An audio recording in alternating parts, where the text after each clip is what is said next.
नमस्कार, मी स्नेहा. आपण पाहता NDTV मराठी. आमच्या डॉक्टर तुमच्या घरी या विशेष कार्यक्रमामध्ये तुम्हा सगळ्यांचं स्वागत. मंडळी, कर्करोगाचे काही प्रकार आहेत आणि त्यापैकी फुफ्फुसांचाच म्हणजेच लंग कॅन्सर विषयी आज आपण जाणून घेणार आहोत. आणि त्यासाठी आपल्या NDTVच्या स्टुडिओमध्ये आलेले आहेत सिनियर मेडिकल आणि प्रिसिजन ऑन्कोलॉजिस्ट डॉक्टर अमोल अखाडे.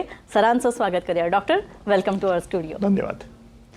डॉक्टरांशी चर्चा करणार आहोत, लंग कॅन्सर विषयी जाणून घेणार आहोत, त्यांच्या उपचार पद्धती आणि कशा प्रकारे आपण तो टाळू शकतो याविषयी सुद्धा चर्चा करणार आहोत. मात्र त्याआधी डॉक्टरांचा परिचय करून देते. डॉक्टर अमोल अखाडे यांना गेल्या 21 वर्षांचा या क्षेत्रामधला दांडगा अनुभव आहे आणि मुंबईतील प्रसिद्ध आणि जुन्या जाणत्या ऑन्कोलॉजिस्टपैकी डॉक्टर एक आहेत. प्रिसिजन ऑन्कोलॉजीमध्ये त्यांचं विशेष प्रावीण्य आहे आणि त्यांनी आपली कारकीर्द टाटा मेमोरियल हॉस्पिटलमधून सुरू केली आहे. सध्या फोर्टिस हॉस्पिटल मुलुंड इथे सिनियर मेडिकल ऑन्कोलॉजिस्ट म्हणून डॉक्टर अमोल हे कार्यरत आहेत आणि सॉलिड ट्यूमर तसंच रक्ताच्या कर्करोगांमध्ये किमोथेरपी आणि इम्युनोथेरपी तसंच टार्गेटेड थेरपीचा अत्यंत प्रभावीपणे वापर करून त्यांनी कित्येक कॅन्सरग्रस्त रुग्णांना एक नवा आशेचा किरण दाखवलेला आहे आणि शास्त्रोक्त उपचार सुद्धा दिलेले आहेत.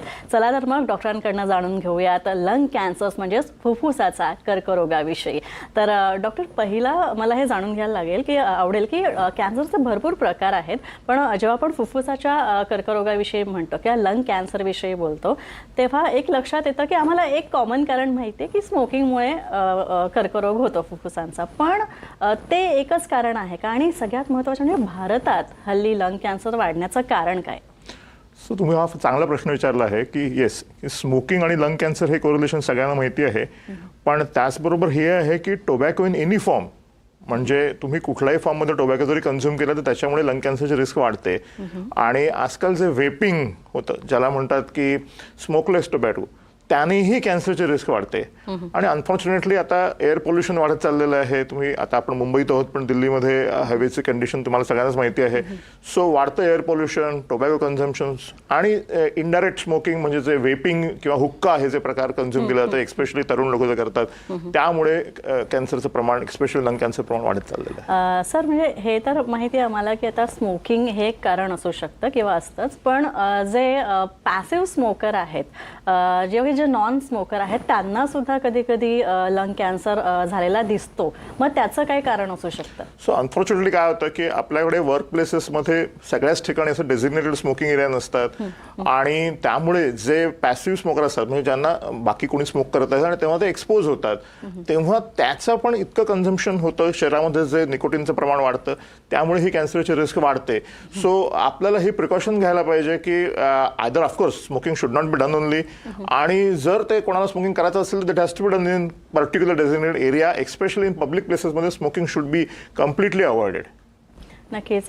बहुतेकदा सर असं लक्षात येतं की कॅन्सर मुळात लवकर डिटेक्ट होत नाही. बऱ्याचदा तो आपल्याला हुलकावणी देतो आणि स्पेशली लंग कॅन्सर विषयी बोलायचं झालं तर हा जो लंग कॅन्सर आहे तो बहुतेक वेळा सुरुवातीच्या टप्प्यात आपल्याला डिटेक्ट होत नाही. आपण जरी आपण म्हटलं की prevention is better than cure आणि त्या दृष्टीने आपण बऱ्याच टेस्टसुद्धा करतो, स्क्रीनिंगसुद्धा करतो, पण त्यात ते आढळून येत नाही, जाणून येत नाही, डिटेक्ट होत नाही. तर मग याचं काय कारण असतं?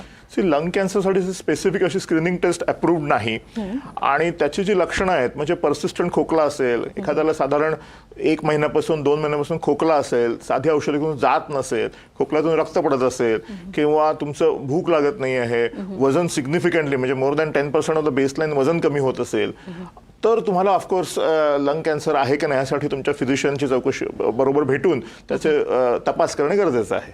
अच्छा, आता तुम्ही म्हणताय की तपास करणं गरजेचं आहे, पण मी एक नॉन स्मोकर व्यक्ती आहे, मी स्मोक करत नाही किंवा स्मोक करणाऱ्यांच्या संपर्कात सुद्धा येत नाही, पण मला आता अशा वेळी नेमका कोणत्या लोकांनी आपल्याला फुफ्फुसांचा कर्करोग आहे की नाही याची स्क्रीनिंग किंवा तपासणी करावी, किंवा मग लो डोस सिटी स्कॅन जे आहेत त्या बाबतीत तुम्ही काय सांगाल? सो टेक्निकल जसं मी आधी सांगितलं की लंग कॅन्सरसाठी अशी अप्रूव्ड स्क्रीनिंग टेस्ट नाही, परंतु काही देशांमध्ये त्याचं प्रमाण खूप जास्त आहे. म्हणजे चायनामध्ये किंवा कोरियामध्ये, जपानमध्ये पेशंट्सचं एक्स्पेशली जे हाय रिस्क पेशंट्स आहेत, एल्डरली पेशंट्स आहेत, ज्यांना स्मोकिंगची हिस्ट्री आहे, ज्यांना underlying lung conditions like COPD आहे, त्यांच्यामध्ये लो डोस सिटी स्कॅन वापरून अॅन्युअल सिटी स्कॅन करून स्क्रीनिंग केलं जातं. भारतामध्ये हे अजून अप्रूव्ड नाही.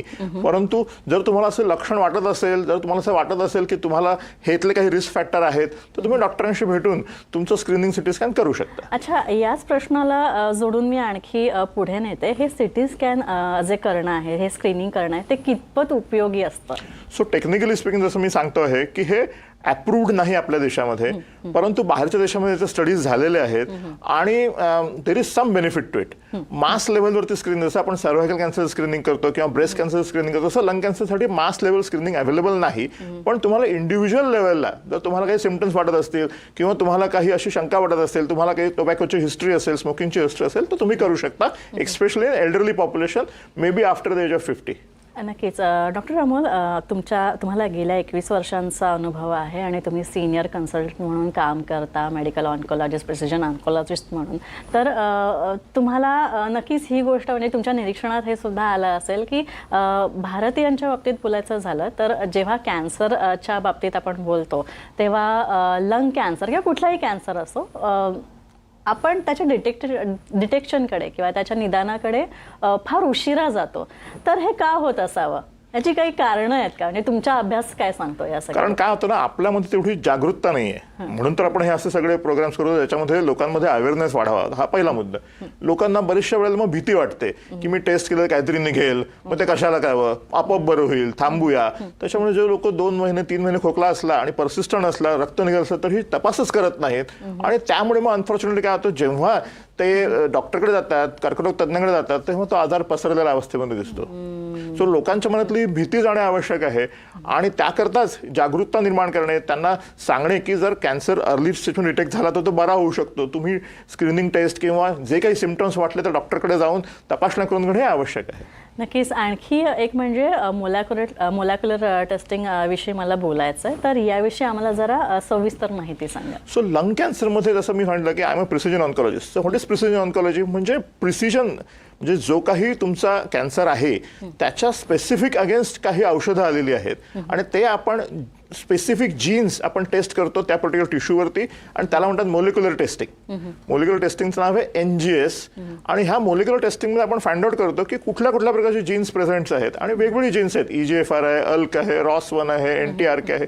तर ह्या जीन्सच्या अगेन्स्ट औषधं आहेत आणि ती औषधं जर म्हणजे साधारण 40% पेशंट्समध्ये, रुग्णांमध्ये, लंग कॅन्सरच्या रुग्णांमध्ये ही जीन्स दिसतात आणि त्याच्या अगेन्स्ट जर औषध घेतलं झालं तर त्याचा खूप चांगला परिणाम दिसतो आणि बरेचसे पेशंट्स यांचा आजार कंट्रोलमध्ये राहतो आणि कदाचित बरा पण होऊ शकतो. आणि म्हणून लंग कॅन्सरच्या पेशंटमध्ये प्रिसिजन ऑन्कॉलॉजीचा फार रोल आहे आणि प्रत्येक लंग कॅन्सरच्या पेशंटची मोलिक्युलर टेस्टिंग होणे गरजेचं आहे. अच्छा डॉक्टर, आता तुमच्या उत्तरामध्ये ROS1 आणि CRAS अशा सगळ्या टर्म्सचा उल्लेख केला, तर मला याच्याविषयी जरा आणखी जाणून घ्यायला आवडेल. सो बेसिकली ह्या सायंटिफिक टर्म्स आहेत आणि ही जीन्सची नाव आहेत. EGFR, अल्क, KRAS किंवा NTRK हे सगळे जेनेटिकल म्युटेशन्सची नावं आहेत आणि हे म्युटेशन्स आपल्याला त्या पर्टिक्युलर लंग कॅन्सर टिश्यूवरती चेक करता येतात. आणि समजा ते पॉझिटिव्ह आलं, समजा EGFR म्युटेशन पॉझिटिव्ह आलं, त्याच्या अगेन्स्ट भरपूर गोळ्या आलेल्या आहेत. म्हणजे IV वालं इंजेक्शन नाही, गोळ्या आलेल्या आहेत आणि त्या गोळ्यांमुळे म्हणजे माझ्याकडे असं स्टेज 4चं लंग कॅन्सर पेशंट आहे, त्यांना मेंदूत ब्रेन मेटासिस झालं होतं पण EGFR म्युटेशन पॉझिटिव्ह आहे. मग त्यांनी ओसिमर्टिन नावाची गोळी घेतली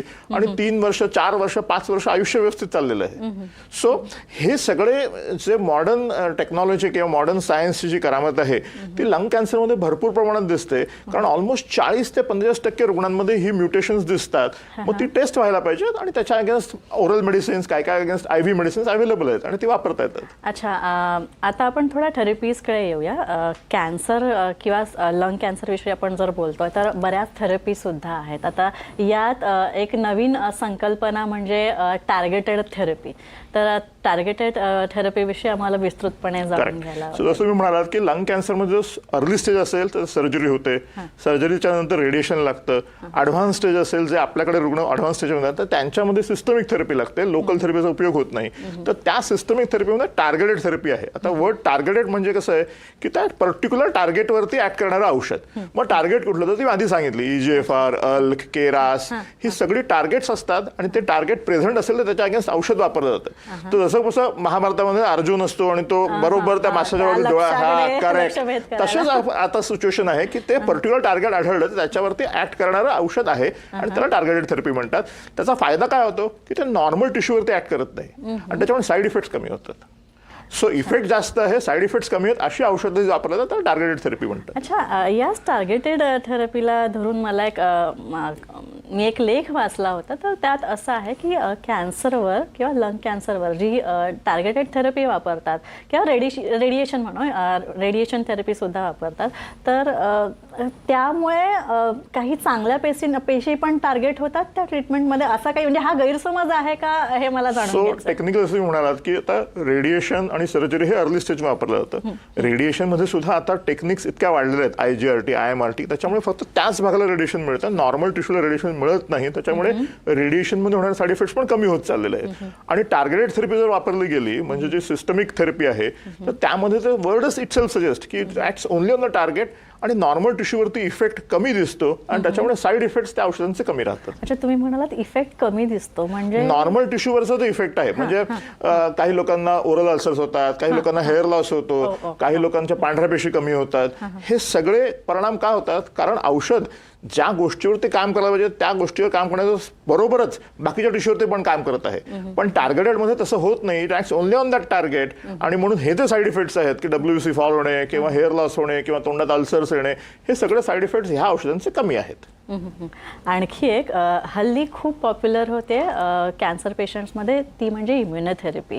आणि इम्युनोथेरपीविषयी आता द वर्ड सजेस्ट की तुमची इम्युनिटी वाढवण्यासाठी किंवा कॅन्सर पेशंटची जी ताकद वाया जाते, जो क्षय होतो शक्तीचा, तो वाचवण्यासाठी किंवा ती वाढवण्यासाठी, त्यांचं आयुष्य वाढवण्यासाठी आपण इम्युनोथेरपी देतो. तर या इम्युनोथेरपीविषयी सांगा आणि स्पेशली लंग कॅन्सरमध्ये विशेष करून इम्युनोथेरपी आपल्याला कशा प्रकारे उपयोगी ठरू शकते. तो इम्युनोथेरपीमध्ये जसं तुम्ही म्हणालात की इम्युनोथेरपीमुळे त्या पर्टिक्युलर रुग्णाची प्रतिकारक्षमता वाढवणे आणि कॅन्सरवरती मात करण्यासाठी मदत करणे. पण ह्यामध्ये जी शास्त्रीय इम्युनोथेरपी आहे त्यामध्ये आपण एक PDL1 म्हणून मार्कर चेक करतो आणि त्या मार्करच्या अगेन्स्ट औषधं आहेत, पेमरोलिझुमॅब, निव्होलिझुमॅब, अशी बरीच औषधं आहेत जी वापरली जातात. आणि त्यामुळे काय होतं की त्या पर्टिक्युलर लंग कॅन्सरच्या ठिकाणी T सेल्स वाढतात. T सेल्स वाढल्यामुळे त्या जे कॅन्सर सेल्सचं जे लायसिस आहे ते वेगाने होतं.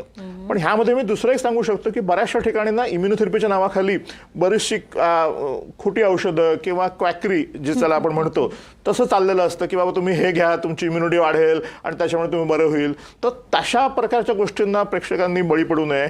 इम्युनोथेरपी ही स्टँडर्ड शास्त्रीय सायंटिफिक जी आहे ती प्रॉपर ऑन्कोलॉजिस्टकडे जाऊनच घ्यावी.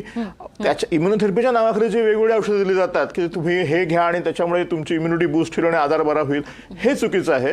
शास्त्रीय पद्धतीने त्याचा वापर करावा. अच्छा, आता ह्या इम्युनोथेरपीविषयी मला आणखी एक विचारायचं सर की खरंच ती तितकी प्रभावी असते का? आणि प्रभावी जरी असली तरी आता एखाद्या थेरपीचा, आता इम्युनोथेरपीचा प्रभाव किंवा फायदे, आता त्याच्याबरोबर त्याचे काही साईड इफेक्ट आहेत का? हा मुद्दा पण त्या अनुषंगाने येतोच, तर मग त्याविषयी जरा मला सांगा. सो जसं मी सांगितलं की PDL1 नावाचा एक मार्कर असतो लंग कॅन्सरमध्ये, तो जर तुमचा त्याचं एक पर्सेंटेज असतं, 5% आहे का, 10% आहे का, 90% आहे का, तो जितका जास्त पॉझिटिव्ह तितका इम्युनोथेरपीचा फायदा जास्त दिसतो. ऑफकोर्स इम्युनोथेरपीमध्येही साईड इफेक्ट्स होतात, पण कन्व्हेन्शनल साईड इफेक्ट्स म्हणजे अल्सरेशन्स होणे तोंडामध्ये किंवा WBC फॉल होणे असे प्रकार त्यात होत नाही. काही काही रेअरली लोकांना इम्युनोथेरपीमुळे सुद्धा थायरॉइडायटिस किंवा काही विशिष्ट ऑर्गन्समध्ये इन्फ्लेमेशन असे प्रकार होऊ शकतात, पण ते एवढे कॉमन नाहीत, ते मॅनेजेबल आहेत. पण महत्त्वाचा मुद्दा काय आहे की जी शास्त्रीय इम्युनोथेरपी ती वापरावी, त्याच्या नावाखाली जी गोंधुगिरी चालते ती करू नये. आणि असं तुम्ही भरपूर ऍड्स मोठे मोठे कटआउट्स बघितले असतील मुंबईमध्ये पण की बाबा हे अशी इम्युनोथेरपी आमच्याकडे आहे. पण आणि काय होतं की अनफॉर्च्युनेटली कॅन्सरचे पेशंट्स त्यांना वाटतं की आपला पेशंट वाचला पाहिजे, मग ते बुडत्याला काडीचा आधार या हिशोबाने कुठेही जातात आणि त्यांना असं म्हणजे एवढे पैसे खर्च करा, तुमचा रुग्ण बरा होईल आणि हे औषध द्या. तर तसं प्रकार करू नये. शास्त्रीय पद्धतीने जी इम्युनोथेरपी ती फॉलो करावी, त्यासाठी प्रॉपर ऑन्कोलॉजिस्टला दाखवणे गरजेचं आहे. नक्कीच. अत्यंत महत्त्वाचा मुद्दा मांडलात सर. पण आणखी एक आता मला विचारायचं आहे किमोथेरपीविषयी. म्हणजे केमोथेरपीविषयी ही थेरपी जेवढी पॉप्युलर आहे ना सर, तेवढीच भीतीसुद्धा खूप आहे कॅन्सरग्रस्तांमध्ये आणि सर्वसामान्यांमध्ये. आता की मला कॅन्सर झाला, मग भले तो कुठल्याही प्रकारचा असो, लंग कॅन्सर असो किंवा आणखी कुठलाही असो, घशाचा असो, केमोथेरपी घ्यायला बऱ्याचदा रुग्ण धजावत नाहीत किंवा मी आता ही केमोथेरपी घेतली की मला आणखी काही साईड इफेक्ट्सच होणार, मला त्याचा फायदा होणार नाही, अशी सुद्धा एक भीती मनात असते. तर मग ही भीती काढण्याच्या दृष्टीने सुद्धा मला तुमचं मत जाणून घ्यायचं आहे. तर हा खूप चांगला प्रश्न आहे, कारण बऱ्याचशा लोकांना म्हणतात की नाही बाबा तो कॅन्सर परवडला पण किमो नको. आणि ह्याचं कारण काय आहे ना, की लोकांच्या मनात गैरसमज आहे. त्यांना असं वाटतं किमोथेरपी दिल्यामुळे काही जळजळायला होतं किंवा देताना काही खूप दुखतं, तर तसं काही नाहीये. किमोथेरपी स्टँडर्ड सिंपल औषधं असतात, सलाईनमधून दिली जातात, देताना बऱ्याचशा वेळा काहीच त्रास होत नाही. आणि त्यांचे जे साईड इफेक्ट्स आहेत, वॉमिटिंग, हेअर लॉस, ते कमी करण्यासाठी आता भरपूर नवीन औषधं आलेली आहेत. म्हणजे जशी 20 वर्षापूर्वीची सिच्युएशन होती, जेव्हा आम्ही ट्रेनिंग चालू केलं होतं किंवा प्रॅक्टिस करत होतो, तेव्हा जेवढे किमोथेरपी साईड इफेक्ट होते त्याच्या 1 पण आता होत नाहीत. वॉमिटिंग कमी करण्यासाठी औषधं आहेत, पांढऱ्या पेशी वाढवण्यासाठी पण औषधं आहेत. सो आमच्याकडे तर 70-80 वर्षाचे रुग्ण पण किमोथेरपी घेतात. सो आवश्यकता असेल तर ती घ्यायला पाहिजे आणि त्याला घाबरून तर मुळीच जाऊ नये. साईड इफेक्टचं प्रमाण भरपूर कमी झालेलं आहे आणि त्यामध्ये असं म्हणजे ते दिल्यामुळे आपल्याला त्रास होईल असा काही प्रकार नसतो. ते घ्यायला पाहिजे, कारण शेवटी आजार कमी झाला तर ते फायदा होणार. अच्छा, एक उत्सुकता म्हणून विचारते, किमोथेरपीविषयी असं म्हटलं जातं की ही थेरपी घेतल्या, तुम्ही जसं म्हणाला तसं आता हल्ली ॲडव्हान्समेंट इतकी आलेली आहे, आधुनिकता इतकी आलेली आहे, त्याच्यामुळे हेअर लॉस किंवा आधी जे साईड इफेक्ट्स व्हायचे तसे तितक्या प्रमाणात होत नाहीत. पण किमोथेरपी त्या कॅन्सर पेशंटच्या, त्या कॅन्सर रुग्णाच्या इम्युनिटीवर सुद्धा परिणाम करू शकते का किंवा करते का? जसं मी सांगितलं की किमोथेरपीमुळे पांढऱ्या पेशी ह्या कमी होतात. पण आजकाल आपल्याकडे ग्रॅन्युलोसाइट कॉलनी स्टिम्युलेटिंग फॅक्टर GCSF अशी औषधं आहेत की जी देऊन आपल्याला WBC काउंट्स मेंटेन करता येतात. सो आपल्याकडे म्हणजे ही जी पद्धत आहे की बाबा किमोथेरपी घेतल्यामुळे मला खूप साईड इफेक्ट्स होणार, तर तसं चुकीचं आहे. ते प्रमाण फार कमी झालेलं आहे. आणि जस्ट बिकॉज आता माझं वय आता 60 आहे, 70 आहे, मला भरपूर त्रास होणार असा प्रकार राहिलेला नाही. 20-25 वर्षापूर्वी ही गोष्ट कदाचित व्हायची, पण आता ती होत नाही. आणि त्याच्यामुळे उपचाराला घाबरून जाऊन उपचार केला नाही असा प्रकार करू नये असं माझं स्पष्ट मत आहे. उपचार घ्यायलाच हवे. जर आजार झाला तर त्याच्यावर उपचार वी हॅव टू फाईट. कारण तुम्ही तो फाईटच नाही केली तर how you going to win? There will be some collateral damage, थोडासा साईड इफेक्ट्स होऊ शकतात, पण ते मॅनेजेबल असतात. पण शेवटी तुम्ही ह्या आजाराशी फाईट केली तरच तुम्ही त्याच्यावरती विजय पडू शकता. So you have to fight and doctors are there to help you, paramedical staffs are there to help you. जसं आमच्याकडे फोर्टिस हॉस्पिटलमध्ये आता बरंचसं सपोर्टिव्ह स्टाफ्स आहे, काउन्सिलर्स आहेत, हेअर लॉस कमी करण्यासाठी आम्ही स्काल्प कुलिंग टेक्निक आहे, त्याचबरोबर सपोर्टिंग केअरसाठी पण काही मेडिसिन्स आम्ही देतो. So it's an holistic approach. आणि त्यामुळे रुग्णांना किमोथेरपी घेणे, त्याचे साईड इफेक्ट्स पचवणे हे सोपं जातं आणि आजारावरती मात करण्यासाठी मदत होते. नक्कीच. आणि हल्ली तुम्ही म्हणताय त्याप्रमाणे मेडिकल स्टाफ तर आहेच, पण त्याबरोबर बऱ्याच NGOs पण आहेत मला वाटतं की ज्या पेशंटला खूप सपोर्ट करतात. हो हो, आपल्या मुंबईमध्ये कॅन्सरसाठी सपोर्ट करणारे भरपूर NGOs आहेत. आणि मी सांगू शकतो की नुसतेच NGO नाही तर सपोर्ट प्रोग्राम्स पण आहेत. आता रिसेंटली मी फोर्टिसमध्ये एक ओजस नावाचा प्रोग्राम केला होता की तो त्या अंडर दॅट की आम्ही जे वुमन्स आहेत ज्यांना कॅन्सर्स आहे त्यांना प्रेरणा देण्यासाठी काही चर्चासत्र किंवा त्यांना जे कर्करोगग्रस्त महिला आहेत त्यांना एकत्र येऊन एकमेकांचा अनुभव शेअर करणे, ह्या सगळ्या गोष्टी ज्या आम्ही करतो. आणि भरपूर NGOs आहेत की ज्या फायनान्शियल मदत सुद्धा करतात. आणि म्हणून मी सांगतो की उपचार न घेण्याचे सध्या काही फारशी कारणं राहिलेली नाहीत. म्हणजे साईड इफेक्ट होतात म्हणून नाही किंवा पैसे जावावे म्हणून नाही, पण ही सगळी कारणं आता राहिलेली नाहीत. म्हणून लोकांनी उपचार घ्यावा हे महत्वाचं आहे. मला वाटतं भीती जर गेली ना रुग्णांच्या मनातली तर मग आणखी रुग्ण पुढे येते. बरं झालंच. आणखी एक प्रश्न औषधांच्या संदर्भात मला विचारायचा आहे की मेडिकल फील्ड, वैद्यकीय क्षेत्र खूप ॲडव्हान्स होत चाललेलं आहे. प्रत्येक रोगावर प्रत्येक औषधं, थेरपी या सगळ्यांमध्ये कमालीची आधुनिकता आलेली आहे. तर लंग कॅन्सर्सवर जी मेडिसिन्स आहेत तर त्या ड्रग्समध्ये काय आणखी आधुनिक औषधांचा समावेश आहे? करेक्ट. तर जसं मी सांगितलं की आजकाल हे टार्गेटेड थेरपी, इम्युनोथेरपी ह्यामुळे म्हणजे माझ्याकडे असे रुग्ण आहेत की त्यांना 64चा लंग कॅन्सर आहे, पण 4-5 वर्ष आयुष्य व्यवस्थित चाललेलं आहे, फारसे काही साईड इफेक्ट्स नाहीत, क्वालिटी ऑफ लाईफ मेंटेन होत आहेत. सो माझं लोकांना हेच सांगणं आहे की औषधामध्ये भरपूर नवीन नवीन औषधं, आणि असंही नाही आहेत की ही खूप कॉस्टली आहेत. आजकाल इंडियन फार्मास्युटिकल कंपनीज सुद्धा ही औषधं बनवायला सुरुवात केलेली आहेत. तर त्याची कॉस्ट पण बऱ्यापैकी कमी होत चाललेली आहे. आता इम्युनोथेरपी पण इंडियामध्ये बनवायला सुरुवात झालेली आहे. सो रुग्णांनी पुढे यावं, तपास करून घ्यावेत, मोलिक्युलर टेस्टिंग करावी, आणि त्याच्यामध्ये काही मार्कर्स निघाले त्याच्यावरती नक्की टार्गेटेड थेरपी किंवा इम्युनोथेरपी घ्यावी, असं मी तुमच्या शोमधून लोकांना आवाहन करू शकतो. नक्कीच. डॉक्टर, आणखी एक, जेव्हा कॅन्सर होतो तेव्हा इमोशनली पण तो व्यक्ती खूप डाऊन होतो, मनोबल खचतं. पण अशा पेशंट्सना मनोधैर्य वाढवण्यासाठी आणि त्याबरोबरच त्या कॅन्सरग्रस्त पेशंट्सचं क्वालिटी ऑफ लाईफ वाढवण्यासाठी, त्यांचं जीवनमान, लाईफ स्पॅन वाढवण्यासाठी कशा प्रकारे आपण कार्य करता?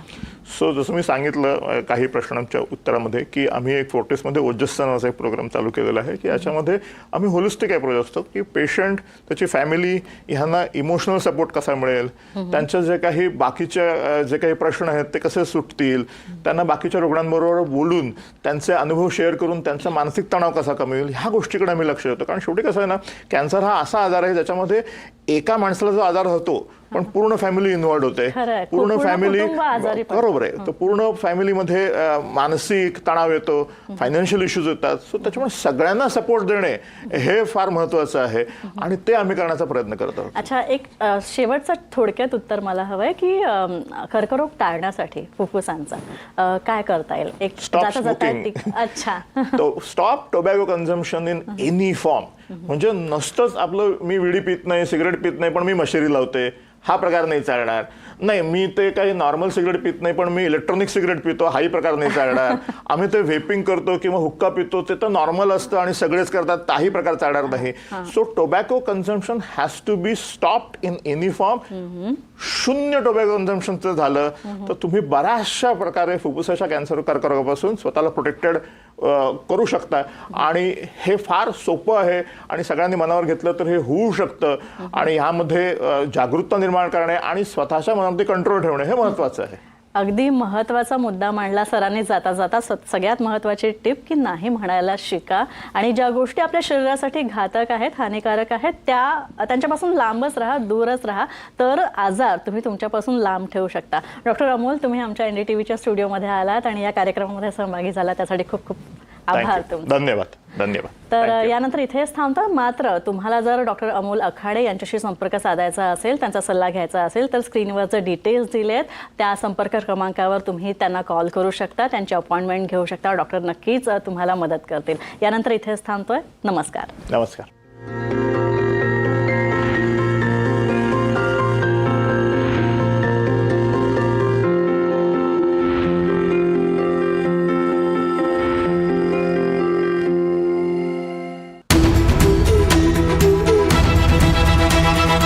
हे आहे NDTV आणि आपण पाहत आहात NDTV मराठी.